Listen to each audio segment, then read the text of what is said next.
Pengendara ini langsung menghancurkan knalpot motornya yang dinilai sangat bising. Selain knalpot bising, pengendara ini juga kedapatan berboncengan tidak menggunakan helm.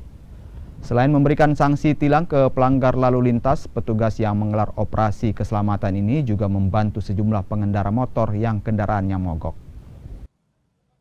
Operasi hari ini hari ketiga ya. Kami tepat di Jalan Sultan Alauddin, Veterani. Kami yang paling prioritas untuk saat ini, hari ini knalpot prong. Nah ini terlihat sudah berapa, ada kalau nggak salah sudah 4 unit. Kami sudah kasih tindakan, ada yang langsung ditilang, lanjut knalpot dihancurkan sendiri, dilepas dan dihancurkan sendiri. Kita sudah lihat sendiri tadi, sudah dihancurkan. Untuk lebih jelasnya kami tegaskan kepada semua pengendara supaya tidak menggunakan knalpot prong.